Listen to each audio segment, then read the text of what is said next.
Hi everybody, it's Mike Woods, Property Expert Partnership. I hope you're all keeping safe and well. So as promised, we've started at the barns here, and this is the second week that we've been here. So the first week and the first few days we're doing work on our main entrance. So right at the top of the entrance of the farm, where we come off the main road, which is a lane, into the farm track, there was a bit of water discharging off the main road, and there was a bit of a culvert coming from under the road, and it was washing away all the entrance. So we extended a pipe there and took the pipe away from the entrance, and we've stoned it up, and we've had 40 ton of stone delivered, and we've made good the entranceway. Certainly the first third of the track, it was really uneven and potholes, and we've started working away. So last week, that's what we did, and we've made a start here in the barns. So because we've got such a structure here, we need to have scaffolding inside and outside. So because we're changing the roof, we're going to strip off these metal sheets and the zinc. Some of the rafters are rotten, and because we're going to be putting let's have a look here. Because we're going to be putting a slate roof on, just like this here, we have to keep in keeping with the existing buildings. Because we're putting slates on, the roof has to be perfectly flat. The other thing is would you believe now, it is a case of believing it, we have to thermally insulate this building like it was brand new, like we're building a new building. And in the roof, because we've got a vaulted and sloping ceilings, we need to have a certain amount of Celotex insulation in the roof space, in the void, and also because of ventilation. So we've gone for a new rafter, and we're going to do the whole thing all over. So we're going to be stripping off, taking off the existing rafters, which I'll show you in a minute inside, and we'll be putting complete new rafters over the whole thing. Now, because of the shortages of materials, we've had them already delivered. We've got them over here in a stack, and we've pre-ordered them, and we've got them. And the builders merchant said, if you don't take them now, they might sell them to somebody else. So we've ordered them, and they're all over here. In fact, while I'm talking about that, I'll show you. So here they all are next to Portakabin, Portaloo. So this is we've got another pack to come. So they're all the rafters. We've got 5.1s, 5.3s, and 4.8s. So all this is going to be coming off. So as I mentioned, we've got scaffolding inside and outside because, of course, for falls, we don't want anybody working up on them falling through. So we're going to have a platform. And in order to get the scaffolding on the inside, one of the first jobs we need to do is put slabs down. So these are the existing slabs to the existing barns. They're coming up. And in here, in this barn, we didn't have a slab. We had sort of an earth floor. In this one here, believe it or not, we just dug it out yesterday. It's cobbles. The whole floor was cobbles. If you can see all the stuff that's come out here on the floor, it was literally a cobbled floor. And the farmer has just called here actually, and both of the two farmers, they both come in and said this used to be where the bull was kept. Apparently, this is the bull house. So that's why it had a solid floor, I guess. So if I take you inside this barn now, so during early part of late end of last week and today, we've dug out this whole floor. All the materials come out. We've then set the drainage in position. So this drain pipe here going off in front of me is a stub stack for the downstairs disabled toilet, or ambulant toilet, do apologise. This is the waste pipe for the sink. Sink's going in that position. The one in the middle there is our water coming in. Now, of course, we've had to stone this up, leave the channels in for the pipes. We've left them exposed because the building inspector's coming tomorrow, and we can't cover over the pipes until the building inspector's seen them. He wants to see. It's about building relationships with the building inspector. So, of course, we haven't used this inspector before. We've gone private as a matter of interest rather than local authority. I'll tell you why that is in another video. So it's building relationships. So rather than come in and cover everything and then him say, why have you covered? I need to see this stuff. We've left it open. So by sort of 10 tomorrow morning, this will be leveled. So as you can see, this area here is relatively level. It needs whacking down. And this area here, we've loaded it, laid it, put the pipes in, and we're ready to backfill, just cover over. So we've sent these pipes out. So I've been here today using my level, because if you can see over in the distance there, right in the middle of the farmyard, that little grey lid there, that's the manhole or inspection chamber that we ultimately need to be connected into. From the cover down, it's 800 millimeters deep, and drain pipes, foul pipes have to be laid at a gradient of 1 in 40. So every 20 meters, that's half a meter fall. So 20 meters linear, half a meter fall. So I've worked it out that from that manhole to a position on the corner is 20 meters conveniently. There's no point confusing things. And then I'm going to come from a point at 20 meters. There's a blue circle on the floor here, which I've marked. You might be able to see that there, blue circle. That's 20 meters. We're going to come from that manhole to this manhole, inspection chamber, and then straight out. So I've got a fall of half a meter from there to there, or a rise, depending which way you look at it. And then I'm going to rise up to here, or fall from here to there. And this is 10 meters, so that's 250 mil there. And then I basically can run what I want here, as long as I'm no less than 1 in 40. So we're slightly higher than 1 in 40 on the gradient, but that's fine, because that's my end manhole, so that's going to be the longest run. So we're ready to backfill there. And then this section here, into the bull house. So it's taken the boys the best part of 2 days, 2 boys to take this out. You can see the shadow line around the floor.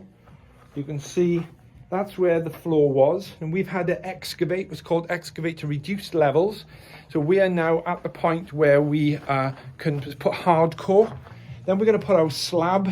So we're going to slab the whole areas at once, then we can build off, because we're going to be doing underfloor heating later, and we'll insulate on top of the slab, put our pipes over the top of the insulation, and then screed. People have been asking me what are we going to use to run our heating. We're going to use an air source heat pump, run it off electric, and then perhaps whoever owns the property in the future can put solar panels on and run the air source heat pump off solar panels. So some interesting features for you. There's an original beam here. I'm not sure what it was used for, but we're going to leave that in. This floor here is original, so we're going to keep these rafters, or rather floor joists. We're going to leave them in. There's nothing wrong with them, so why take them out? We've got a bit of rot over here, so we will replace them. Unfortunately, we're never going to see them again, because we have to put a half-hour plasterboard ceiling up here for fire, because of between this room's bedroom and that room's a bedroom. So unfortunately, we're going to hide these floor joists, but we're going to keep these beams. So these beams will be low ceiling level. So you will actually see this beam here. You'll see that beam there. And we'll be keeping that beam there. It's interesting. I don't know where this beam's come from. There's some old writing on this beam here, which we're going to try our best to keep. So this is going to be a bedroom. There's going to be a bathroom here, drainage, and that pipe there is going to go upstairs, because there's a shower room in that area above there. I can't take you up there because we have no stairs. There's a loft hatch storage area, really strange, but I will show you.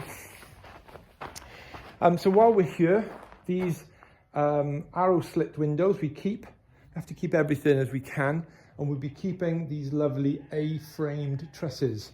And if you can see, I'll try my best to show you, you can see in the corner there, you can see 4 marks, chisel marks. So there's 4 on the A-frame and 4 on the tie beam. That's when the timbers are made off-site. And I'm led to believe this barn it was built in 1840. So these beams are 180 years old by the looks of it.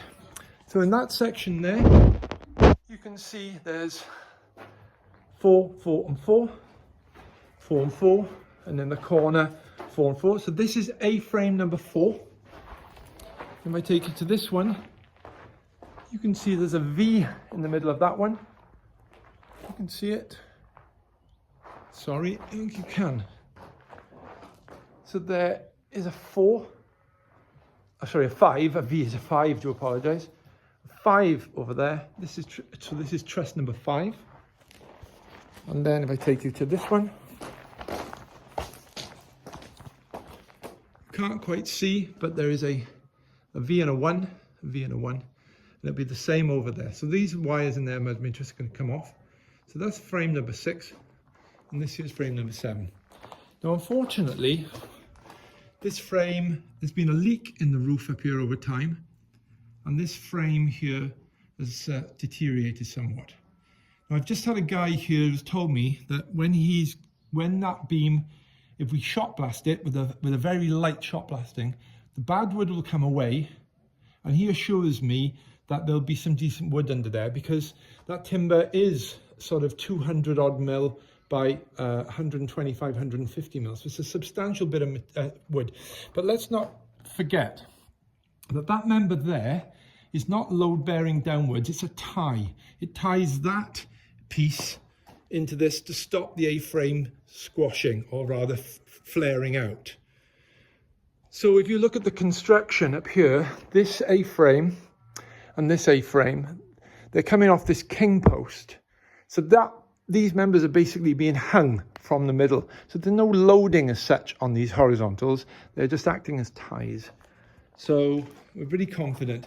A lot of these rafters are going to go, as I just mentioned. So the actual rafters, there's lots of them. Some have rotten, some have been replaced over time.